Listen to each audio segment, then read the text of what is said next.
하루가 너무 빠르다 이렇게 생각하지 마시고 이 하루를 하나님하고 이렇게 연관지어서 살아가 보시면 이게 참 시간을 구속한다는 그 말의 의미를 여러분 아실 겁니다. 리뎀션이란 말 쓰잖아요. 세월을 아끼라 이 말을 리딤이라는 말을 쓰잖아요. 아끼라는 게 세이브하라는 그런 뜻이라기보다는 초단위 경영을 하면 순간순간 뭐 이렇게 살아가라기보다는 그것이 하나님과 연관된 삶으로 살아가는 것이 시간을 구원하는 것이죠. 시간을 건져 올리는 거예요. 그냥 막 흘러가게 여러분을 맡겨두지 말고 순간순간 하나님 앞에서 그 시간들을 의미 있게 쓰는 그런 시간들을 여러분 이제 남은 생애 동안 쭉 살아가시면 좋겠습니다. 그래서 그것이 세월을 아낀다는 진정한 의미다 생각할 때 오늘 여러분은 새벽부터 세월을 진짜 건져내신 거죠. 그냥 편안하게 계신다거나 다른 일 하시는 것보다 먼저 하나님 앞에 기도하는 시간 얼마나 귀하겠습니까? 근데 기도하러 나와가지고 출석만 하고 하나님과 관계가 없이 가면 세월을 허비한 거죠. 괜히 온 거죠, 여러분. 그러니까 이 시간에 하나님과 깊은 교제가 있으면 좋겠습니다. 그래서 우리 예배 끝나고 난 다음에 제가 자꾸 잔소리처럼 말씀하시는데 바로 일어나지 마시고 하나님과 깊은 교제를 가지시고 기도의 시간 조금 최소한 한 15분 정도는 가지시고 그 다음에 일어나시면 좋겠습니다. 자, 오늘 그 설교 제목을 제가 삶과 명복을 빕니다 이런 제목으로 공지를 해드렸는데 이제 뭐 눈치가 좀 있으신 분들은 목사님 무슨 얘기 하려고 하는구나 하고 다 아실 겁니다. 그렇죠? 그 명복을 빕니다 할 때 이 명복이라는 단어는 불교적인 용어로 여러분 잘 알고 계시죠? 명부라는 곳이 있습니다. 사람이 죽으면 가는 곳으로서 그곳에서 심판을 받게 된다. 심판을 받게 되는 그곳이 명부라는 곳인데 그곳에서 이제 복을 받아야 좋은 데로 갈 거 아니겠어요?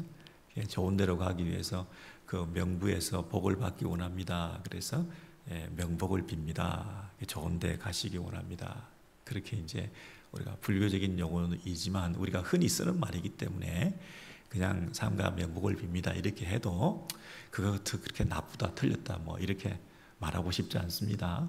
그랬다고 여러분 정죄하지는 마시고 일반적인 용어로 그저 뭐 만났을 때 반갑습니다 안녕하십니까 이 정도로 돌아가신 분에게 고인의 명복을 빕니다 이런 말을 쓰는 것에 대해서 너무 뭐 정죄할 필요가 없습니다. 그런데 우리가 이제 기독교인이니까 조금 우리 안에서 이 용어를 조금 잘 쓰는 게 좋겠다. 심지어 복 많이 받으세요. 뭐 새해에 그것도 이제 어떤 분들은 예수라는 복을 이미 천국이라는 복을 우리가 이미 받았는데 그 큰 복 안에서 무슨 더 받을 복이 있냐. 그러니까 복 받으세요. 이런 조금 그 경박한 그 새해 인사보다는 복을 우리가 더 누리십시다. 복을 누리십시다. 받은 복을 누리십시다. 뭐 이렇게 하는 게 좋다. 이렇게 말을 하는 것처럼 상가 고인의 명복을 빕니다. 이런 말보다는 우리가 조금 다르게 하는 게 어떻겠냐. 그래서 부활의 소망으로 위로받으시기 바랍니다. 하늘의 평강이 있으시기를 바랍니다. 뭐 이런 정도. 차라리 아무 말을 안 하는 게 차라리 더 나을지도 모르겠죠. 뭐 그 장례식에 가셔서 삼가 고인의 명복을 빕니다 이런 말을 하기보다는 그냥 아무 말 안 하는 게 더 나을지 모르겠습니다.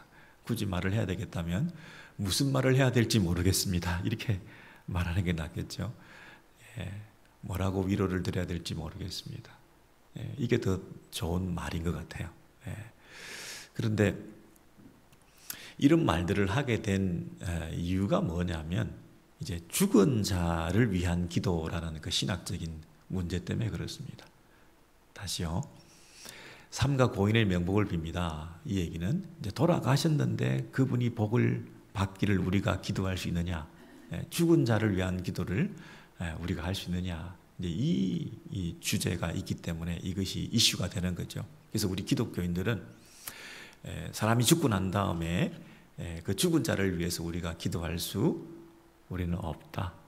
이런 생각을 가지고 있고, 그 생각이 종교개혁이라고 하는 큰 횃불처럼 번지게 된 새로운 어떤 그 레디컬한 신학적인 이 변화가 나타나게 된 그 1300년 이상 계속되는 하나의 그 틀을 깨는 그 교리이기 때문에 이 문제가 이 캐톨릭과 우리 개신교의 입장에서는 굉장히 중요한 문제가 되었습니다. 죽은 자를 위해서 기도할 수 있느냐 없느냐. 그러니까 불교적인 용어를 가지고 상가 고인의 명복을 빕니다. 이 기도, 이 인사에 대해서도 우리가 예민한 거죠. 그거 하지 말자. 왜냐하면 죽은 자를 위한 기도이기 때문에. 그래서 이 연옥이라는 문제하고 직결되지 않습니까? 죽은 자를 위해서 기도할 수 있다는 얘기는 연옥 교리를 믿는다는 거거든요. 근데 연옥 교리를 믿어야 이제 그 연옥에 있는 갇혀 있는 죽은 자를 건져내어서 천국으로 옮길 수가 있다는 그런 이 전제가 있기 때문에 그 연옥 교리가 그러면 과연 성경에 있느냐 했을 때 성경적인 근거가 너무 희박하다는 것입니다. 그래서 왜 연옥을 믿느냐라고 물어보면 그분들이 하는 말은 생각을 해봐라. 생각이 있으면 생각을 해봐라 이러면서 하는 말이 뭐냐면, 인간 중에 죽고 나서 완벽하게 하나님의 면전에 들어갈 수 있는 사람이 누가 있냐? 아무도 없다는 거예요. 극소수에 불과하다. 죽고 나서 우리가 온전히 거룩한 사람으로서 거룩하신 하나님의 면전에 가서 하나님과 교제할 수 있는 그런 이 사람이 누가 있겠냐? 그러니까 생각을 해봐라. 그 당연한 그 이성적인 합리적인 생각의 결론으로는 바로 갈 수 없으니 어디를 거칠 수밖에 없다. 이렇게 말하죠. 그리고 그분이 뭐라고 얘기합니까? 성도의 교제라고 하는 것은 죽음도 끊을 수 없다. 그 말은 무슨 말입니까? 우리가 사랑하는 성도들, 먼저 가신 우리 가족들, 그 사랑하는 우리 가족들이 우리하고 분리됐는데, 우리하고 분리됐을 뿐 아니라 그 이후에 하나님과도 바로 대면할 수가 없다. 거룩하신 하나님 앞에 바로 갈 수가 없어서 하나님과 분리된 상태에 있다는 것은 얼마나 안타까운 일이냐. 그 사랑하는 우리 성도들을 위해서 우리가 기도함으로 그것이 영향을 미치고 유익하고 도움이 되어서 그들이 연옥을 벗어날 수 있다고 한다면, 이것이야말로 우리가 해야 될 정당하고 반드시 해야 될 기도가 아니냐. 우리 예수 그리스도께서는 하늘과 땅의 주님이실 뿐 아니라 하나님 나라의 일부분인 이 연옥의 주님이시기도 하기 때문에 그 주님 앞에 기도해서 그 연옥에 있는 자들을 위해서 기도하는 우리의 기도가 하나도 땅에 떨어지지 아니한다. 성도의 그 기도를 외면하시겠냐? 우리가 기도하는 것을 듣지 않으시고 귀 막으시는 분이 계시겠냐? 그러므로 우리는 그분께 기도하는 것이 마땅한 것이다. 기도는 유효한 것이다. 죽음도 이 사랑하는 사람과 이 사랑하는 성도와의 그 교제를 끊을 수가 없다.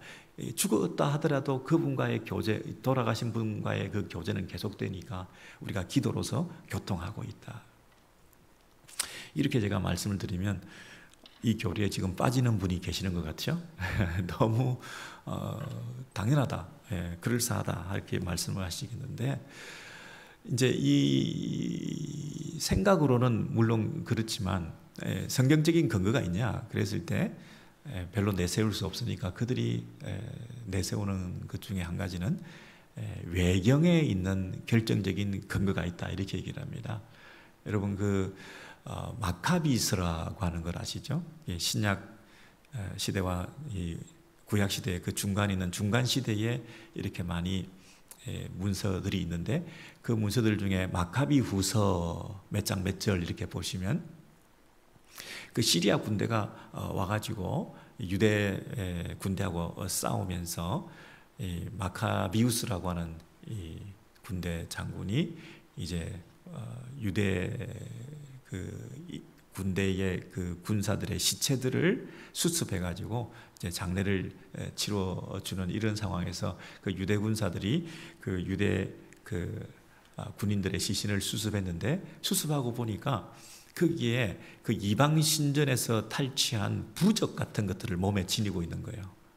그것이 귀한 것이 되었던지, 그래서 그것들을 몸에 가지고 있으니까 이게 이제 신명기법으로 율법적으로 볼 때는 이게 부정한 것이고, 이런 상태로는 이 세상을 떠났을 때 좋은 곳에 갈 수 없다고 하는 이런 생각들이 있기 때문에 그 당시에 그 마카비우스하고 그 유대 군사들이 다 같이 그들을 위해서 기도를 했다고 그래요. 그들을 위해서 기도했다. 이 이방 신전의 부적들을 몸에 지니고 있는 이들이 이 문제가 해결될 수 있도록 이렇게 기도를 했다고 하는 그 내용이 그 마카비우스에 기록되어 있다. 몇 장 몇 절이냐면요, 마카비후서 12장 40절에서 46절, 이방 신전에서 노약한 부족들이 있는 것을 발견하고 그들의 영혼의 구원을 위태롭게 하는 것으로 여겨졌기 때문에 그들이 이 전산 병사들의 죄를 용서해 주시도록 하나님께 기도했다, 이렇게 하는 대목이 있다는 거예요. 그래서 이 구절들을 볼 때 이것은 더할 나위 없는 그 외경들의 근거한 계시의 말씀을 통해서 이 죽은 자를 위한 기도의 근거가 된다, 이렇게 얘기를 했다는 것입니다. 여러분, 이 외경은 위경이라고 우리가 얘기하잖아요. 그래서 정경의 66권에 포함되지 않기 때문에 우리는 그것을 인정하지 않는데, 그들은 이렇게 분명한 자기들의 구미에 맞는 근거 구절이 있으니까 오히려 그것을 자기들의 그 근거 구절로 삼기 위해서 이 성경 안에 포함시켰다, 오히려 이렇게 보는 게 맞겠죠. 이런 게 있기 때문에 자기들이 주장하는 게 맞다라기보다는 자기들이 주장하는 것에 맞는 것들을 찾아내가지고 그것들을 끄덕여들여가지고 마치 근위 있는 성경인 것처럼 이렇게 권위를 부여하고 있다. 그래서 여러분, 이 성경적인 근거가 거의 없는데 이것을 주장하고 있다고 이제 비판을 받으니까, 그래도 여러 이 66권 안에서 발견한 몇 가지 이제 그 좀 함축적인 어렴풋하게나마 죽은 자를 위한 기도, 또 연옥의 존재에 대해서 얘기하고 있는 것들이 있는데, 제가 한 가지만 소개시켜드리면 디모데후서를 한번 보시면, 디모데후서 1장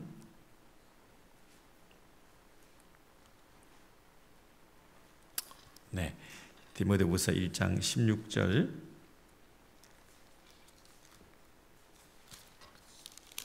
18절 이렇게 보시면요, 원컨대 16절, 원하건대 주께서 오네시보로의 집에 긍휼을 베푸시옵소서. 그가 나를 자주 격려해 주고 내가 사슬에 매인 것을 부끄러워하지 아니하고 또 로마에 있을 때에 나를 부지런히 찾아 만났음이라. 원하건대 주께서 그로 하여금 그날에 주의 긍휼을 입게 하여 주옵소서. 또 저가 에베소에서 얼만큼 나를 섬긴 것을 네가 잘 아느니라 했을 때, 여러분 여기 보시면 16절에 오네시보로의 집에 긍휼을 베푸시옵소서 라는 대목이 나옵니다.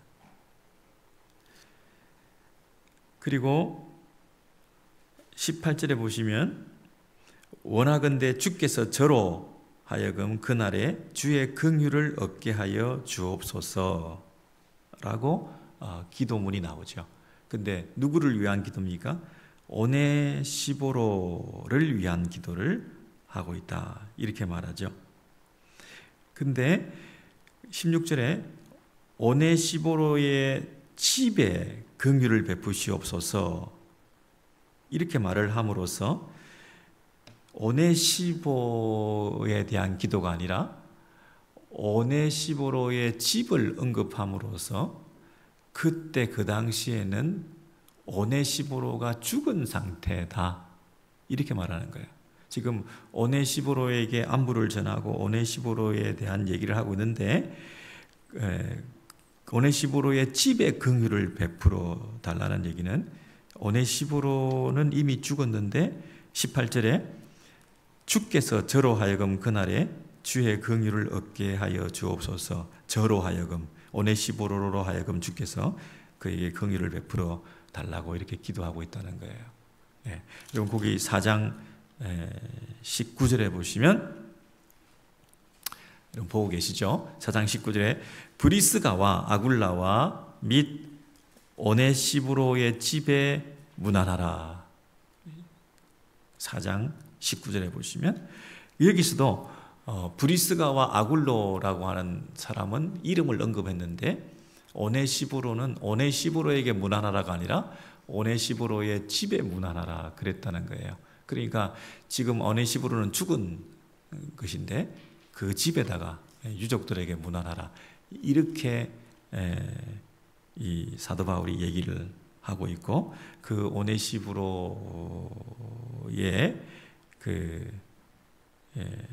그날에 나중에 긍휼을 얻게 해달라고 그 18절에 가로 안에서 기도한 내용이 죽은 자를 위한 기도다.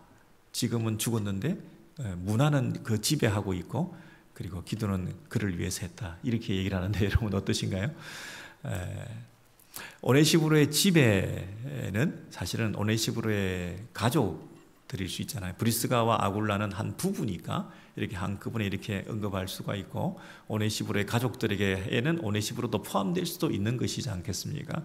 그래서 물론 오네시보로가 죽었다고 하고 오네시보로를 위해서 기도한 것처럼 보이지만 아까 그 18절에 주께서 저로 하여금 그날에 주의 긍휼을 얻게 하여 주옵소서 이 얘기는 그날에 긍휼을 얻게 해 주시옵소서 이게 연옥의 교리를 믿게 만들거나 죽은 자를 위한 기도를 정당하는 구조는 아니죠. 그냥 예수 그리스도의 재림의 날에 그날에 주님 오시는 그날에 우리 모두가 하나님의 은혜를 잊게 해달라고 하는 일반적인 통상적인 우리가 늘 주의 재림의 날까지 우리를 견디게 해주시고 우리의 수고와 헌신이 헛되지 않게 해주시고 우리 그날에 우리 모두가 부활해서 구원을 받게 되는 그 영광에 들어갈 수 있도록 해달라고 하는 그 마지막 심판과 구원의 날을 기대하면서 하는 일반적인 기도에 불과한데 이것을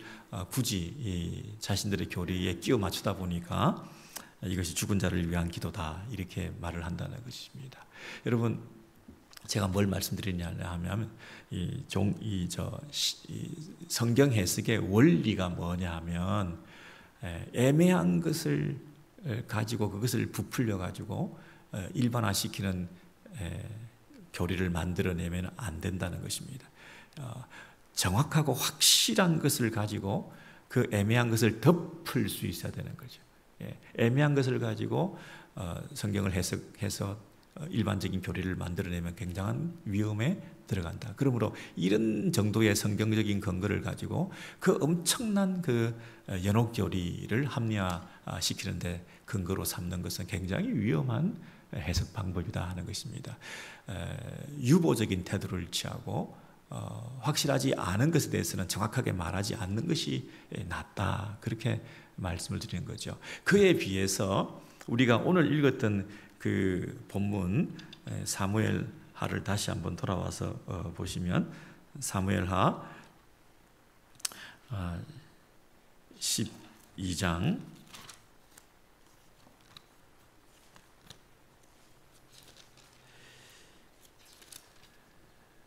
오늘 이 본문 속에 다윗이 아들이 병에 걸렸습니다.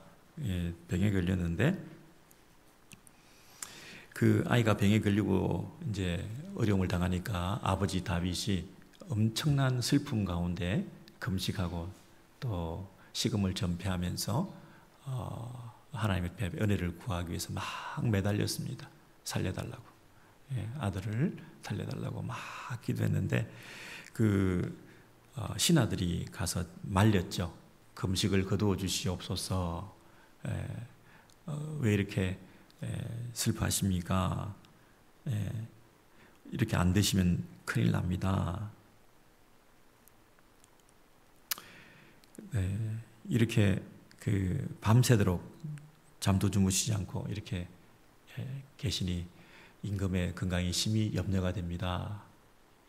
여러분 그 대목이 어디 있냐면 17절에 있습니다. 17절에 다윗의 집에 늙은 자들이 그 곁에 서서 다윗을 땅에서 일으키려 하되 왕이 듣지 아니하고 그들과 더불어 먹지도 아니하더라. 18절에 이렙 만에 그 아이가 죽으니라. 그러나 다윗의 신복들이 아이의 죽은 것을 왕에게 고하기를 두려워하니 이는 저희가 말하기를 아이가 살았을 때에 우리가 말하여도 왕이 그 말을 듣지 아니하셨나니 어떻게 그 아이의 죽은 것을 고할 수 있으랴. 왕이 그 다음 뭐라 되어 있나요? 상심하시리로다. 회상하시리로다. 이렇게 되어 있습니다. 그러니까 아이가 살아있을 때에, 아프지만 살아있을 때에 신하들이 가서 이렇게 말씀을 권했는데 그 말을 안 들었는데 굉장히 상심해 있는데, 만약에 지금 아이가 죽었다는 소식을 듣고 애가 죽었다 이 얘기를 전했다가는 불호령이 떨어지고 얼마나 아비 다윗이 슬퍼하겠으며 상심해서 완전히 더 사람이 망가질 것 같고 지금도 폐인처럼 저러고 있는데 감히 그 말을 해줄 수가 없다는 거예요. 지금 그 말을 해줬다가는 큰일 나겠다. 이 나라가 위험해지고 임금도 큰 어려움을 당하고 그 말을 전한 우리도 큰 낭패를 당할 것 같으니까 조심스러워서 말도 못했다는 거예요. 이런 분위기인데 이제 오늘 본문에는 20절에 아이가 죽었다는 말을 듣고 다윗이 20절 땅에서 일어나 몸을 씻고 기름을 바르고 의복을 갈아입고 여호와의 전에 들어가서 경배하고 돌아와서 음식을 그 앞에 베풀고 잘 먹었다는 거예요. 그랬을 때 이제 그 신하들이 물었습니다. 아니 왕이시여, 아이가 살았을 때는 그렇게 금식하고 우시더니 죽었다고 하는데 어떻게 이렇게 잡수시나이까? 22절에 가로되 아이가 살았을 때에 내가 금식하고 운 것은 혹시 여호와께서 나를 불쌍히 여기사 아이를 살려주실런지 누가 알까 생각함이거니와 지금은 죽었으니 어찌 금식하랴. 내가 다시 돌아오게 할 수 있느냐? 나는 저에게로 가려니와 저는 내게로 돌아오지 아니하리라. 여러분 그 다윗의 그 태도, 입장이라는 게 너무너무 분명하죠. 아이가 죽었을 때에 내가 금식할 필요가 없다. 그리고 죽은 아이가 다시 돌아오게 할 수가 없다. 나는 그에게로 가려니와 저는 내게로 올 수가 없다. 그러므로 나는 이제 금식을 거두고 또 슬픔을 삼키면서 음식을 먹고 일상생활로 돌아오게 되었어요. 여러분 이게 너무 그 시프트가 너무 급변했기 때문에 그 신하들이 뭐라고 생각했습니까? 아니 어떻게 이렇게 갑자기 변하실 수가 있습니까? 아이가 살았을 때는 이렇게 금식하고 우시더니 죽은 후에 갑자기 이렇게 잡수신다는 게 말이 됩니까? 하고 이제 질문을 했다는 것입니다. 자, 제가 무슨 말씀을 드리려고 하냐면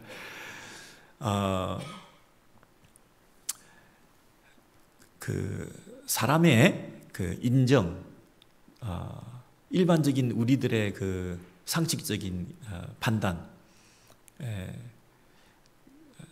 이럴 수 있냐? 우리가 이럴 수는 없지. 우리가 죽은 사람에 대해서 너무 안타깝고 사랑하는 사람을 잃어버린 그들을 위로하기 위해서는 그 뭔가 여지를 남겨두어서 다독거리고 그들을 위해서 기도해 줄 수 있다라고 하는 것이 도움이 되어서 우리가 덜 마음 아프게 그 어딘가 연옥인가에 그 어딘가 가 계실 거야. 지옥은 최소한 아니야. 돌아가실 때 분명히 어떻게 돌아가시는지 모르겠지만 하여튼 지옥은 아니라 어디 연옥이라던데 어디 가 계시면 뭔가 내가 여기서 기도하고 고행을 하고 구제를 하고 자비를 베풀고 선행을 하고 내가 여기서 최선을 다해서라도 어쨌든 그 사랑하는 가족을 조금이라도 옮겨놓기라도 할 수만 있다고 한다면 그게 얼마나 우리에게 위로가 되냐. 그 교리가 얼마나 좋은 거냐. 그리고 천년 이상 전통적으로 이어왔던 이 교리를 어떻게 하루아침에 망가뜨릴 수가 있냐. 계속 가자. 계속 가자. 나쁠 거 뭐냐 이게. 헌금도 할 수 있고 위로도 받을 수 있고 이 전통이 주는 좋은 면도 있는데 이것을 굳이 허물어 버릴 필요가 뭐가 있냐. 성경 어디 뭐 그런 데 확실한 데 있냐. 우리도 좀 근거구절이 있고 너희도 좀 근거구절이 있는데 그냥 서로 적당히 타협하자. 그러니까 너희들은 연옥 없다 그래라. 우리는 연옥 있다 그럴게. 여러분 이런 식의 위로를 적당히 타협해서 계속 이렇게 가도 될까요? 그 얘기를 지금 하는 겁니다. 사실은요, 뭐 특정인을 거명하면 못하지만 그 한국에 뭐 100주년인가 200주년인가 기념하는 교회 있지 않습니까? 그 교회 유명한 어떤 뭐 이모라는 목사님이 이런 얘기를 했어요. 신학적으로 성경적으로 내가 말하는 게 아니라 목회적인 차원에서 이건 해도 된다, 할 수 있다고 나는 생각한다. 어떤 사람이 자기 동생이 이제 죽었는데 이게 예수를 믿고 죽었는지 안 믿고 죽었는지 확실하지가 않아. 그래서 늘 그 동생을 생각하면 마음이 아파. 그래서 질문을 했습니다. 어떤 목사님에게, 목사님, 이 동생을 위해서 내가 기도하면 어떨까요? 그랬더니 그분이 캐톨릭에서는 이렇게 오랫동안 죽은 자를 위해서 기도하고 있습니다. 그러니까 이게 얼마나 잘못됐다, 틀렸다 이렇게 성경적으로 신학적으로 말하기보다는 이런 전통이 있습니다. 그 전통을 소개했을 때 이 동생을 먼저 보낸 이분 입장에서는 정말 그것이 위로가 되고 그것을 나도 하고 싶다고, 그 하는 것을 말리지 않겠다고 하는 이런 입장에서 그것을 허용하게 된다고 한다면 신학적으로 성경적으로는 자기가 장담할 수 없고 모든 구원은 하나님께 달린 것이지만 그러나 목회적인 차원에서 그런 기도를 굳이 방해하고 하지 말라고 할 필요가 뭐가 있겠냐. 그것을 통해서 위로가 된다고 하는데 여러분 만약에 이렇게 결론을 그분처럼 내린다고 한다면 뭐가 문제가 될까요?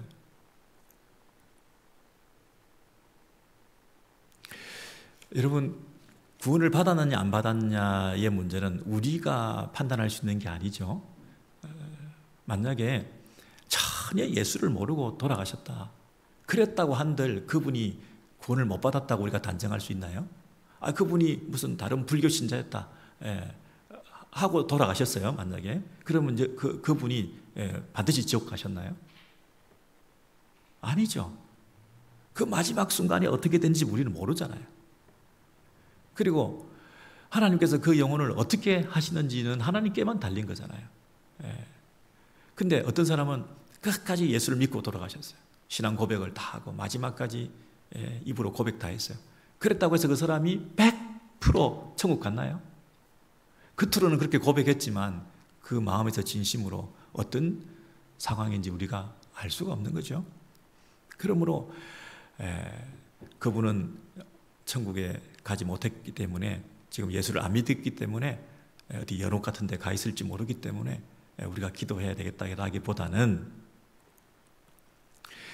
그가 어디로 갔는지 우리는 마지막 순간에도 모르기 때문에 그냥 그 부분은 하나님께 맡기고 우리는 우리 할 일을 하는 거죠. 죽고 난 이후에 그 모든 일들에 대해서는 하나님께 맡겨드리는 겁니다. 어디 가는지 모르기 때문에 우리가 안타까워가지고 그분을 위해서 어떻게 해야 되겠다고 하는 것은 목회적 차원에서 우리가를 위로할 수 있는 내용이 아니라는 거예요. 그 선을 넘어선 것이기 때문에 더 이상 우리가 할 수 있는 일이 아무것도 없다는 입장이죠. 근데 굳이 자꾸만 그 위로를 해야 된다. 여러분, 진정한 위로는 그런 인간적인 어떤 그 위로와 타치가 아니라, 여러분, 참 보혜사 되시는 성령께서만이 위로자가 되시잖아요. 목회자가 목회적 차원에서 위로할 수 있는 게 아니라 성령께서 위로하시는 거잖아요. 우리가 위로하는 것이 아니라 오직 하나님의 말씀을 전달하는 도구로만 쓰임 받으면 되잖아요. 배달부잖아요. 그럼 우리가 위로하는 게 아니라 우리가 배달한 메시지에 의해서 위로받는 거잖아요. 그 성경 말씀이 성령님께서 그들을 위로케 하시는 거잖아요. 때로는 저렇게 대충 돌아가신 분도 우리가 기도해서 장소를 옮길 수 있다, 사후에 변화를 줄 수 있다라고 생각하는 유족들로 그 장례가 끝이 나는 것보다는, 그럼 우리도 대충 이렇게 살아도 나중에 또 기회가 있겠다라고 하는 차원에서 그 메시지를 받고 끝을 내는 것보다는, 죽음 이후에는 우리가 어떻게 할 수가 없다, 살아있는 동안에 우리가 어떻게 살아가는가 참 중요하다 라고 메시지를 차라리 받고 가는 것이 그 사람의 신앙에 더 도움이 되고, 어떤 면에서는 더 큰 위로가 되지 않을까요? 하나님만이 주실 수 있는 그 위로를 성령께서 말씀으로만 하실 수 있는 것이지 우리가 어떤 위로를 할 수 있는 게 아니거든요. 아브라함의 품에 안겨있는 거지 나사로하고 부자 그 비유를 우리가 잘 알고 있습니다. 그 두 간극 사이에는 교통할 수가 없어요. 서로 왕래할 수가 없다고 했습니다. 이미 음부에 있는 것과 교통할 수 없어서 이 형제들이 이 고통스러운 곳에 오지 않게 되기를 내가 전하면 좋겠다고 했는데 뭐라고 했던가요? 그 비유 속에서 죽은 자가 다시 살아나도 그것을 가지고 믿고 믿음을 가질 수가 없다. 오직 모세와 선지자 외에는 다른 방법이 없다. 그러니까 성경 말씀 외에는 이 믿음을 가지게 할 수 있는 통로가 없다는 것입니다. 다른 기적이나 다른 어떤 방법으로 믿음을 가지게 할 수 있도록 하나님께서 이게 세팅을 해놓으신 게 아니라는 거예요. 그래서 하나님 말씀을 통해서만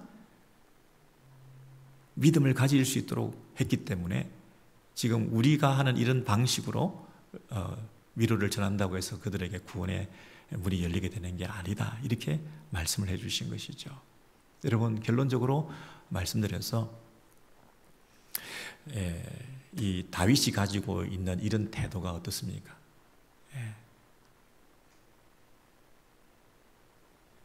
내가 다시 돌아오게 할 수 있으랴. 그가 죽었는데 내가 지금 어찌 금식하랴. 내가 지금 금식하는 것을 통해서 그 사후에 일어난 그 아이의 운명에 대해서 변화를 내가 줄 수 있냐? 나는 저에게로 가려니와 저는 내게로 돌아오지 아니하리라. 내가 살아있을 때는 혹시 하나님께서 그를 불쌍히 여기시사 살려주실 줄 누가 알까 생각함으로 내가 기도했지만, 그가 죽었으니 내가 기도하고 금식하는 게 무슨 의미가 있냐 라고 하는 이 분명한 본문이 제가 지금까지 말씀드린 것에 대한 어떤 그 실마리를 제공해 주고, 종교개혁이라고 하는 것이 일어나게 된 참 큰 의미를 우리가 생각할 필요가 있습니다. 여러분, 만약에 종교개혁이 없었다고 한다면 지금 저와 여러분 뭐 하고 있어야 됩니까? 죽은 자를 위한 기도를 합니다. 그리고 면죄부가 아니라 면벌부라고 그러죠. 면벌부를 구해서 심지어 동전이 땡그랑 하는 그 소리와 함께 그 사후에 있는 그 운명이 달라지고 옮겨진다라고 할 정도로 그것을 진작하고 장려하고 그것을 주장해서 여러분의 신앙을 더 도움이 되게끔 하고, 또 여러분의 가족이나 사랑하는 분들을 위한 그런 연옥에 있는 분들을 건져낼 수 있다고 하는 이런 교리로 지금 1000년 이상 이렇게 철저하게 그렇게 묶여져 있는 그 틀 안에 저와 여러분이 가두어져 있을 뻔하지 않았습니까? 그런 식의 기도, 그런 식의 선행, 그런 식의 고행, 그런 식의 이 금식이라고 하는 것을 그 예배에서 공식적으로 하게끔 했습니다. 그 종교회의가 1545년에 일어났습니다. 왜냐하면 종교개혁이 일어나고 난 다음에 이것에 대한 그 변호와 지켜내야 되는 이 가톨릭 로마 교회 입장에서는 1545년에 죽은 자의 기도를 그리고 연옥의 존재를 공식적으로 확인하는 그 회의를 통해서 그것을 확고히 했습니다. 그것에 대해서 근거를 분명히 하면서 이것을 건드리지 못하도록 해서 그 이후에 계속해서 지금 그것을 지켜오고 이걸 허용하는 정도가 아니라 의무적인 것처럼 이렇게 강조하고 있습니다. 그래서 예배 안에서 죽은 자를 위한 기도가 그 순서가 공식화되었습니다. 그런 가운데 지금 우리가 살고 있다고 한다면 굉장히 우리는 좀 신앙생활의 그 깊은 자리에 우리가 나아가지 못하고 인간적인 공로와 열심에 의해서 이 성경 전체의 이 진리를 좀먹는 이런 일에 우리가 함께 속해서 나도 모르게 우리 영혼이 피폐케 되는 이런 삶을 살고 이런 프레임에 꽉 짜서 이 거대한 종교의 그 틀을 유지시키는데 자기도 모르게 한 몫을 하고 있는 그런 불쌍한 꼴을 당할 뻔하지 않았습니까? 여러분 그런 면에서 참 하나님 은혜에 감사하고 우리가 이곳에서 남은 생애 동안 주어진 기간 동안에 복음을 전하고 우리가 받은 구원이 하나님의 은혜로 받은 것이라고 하는 사실에 대한 감격을 가지시면서 오늘 하루에도 살아가시면 좋겠습니다.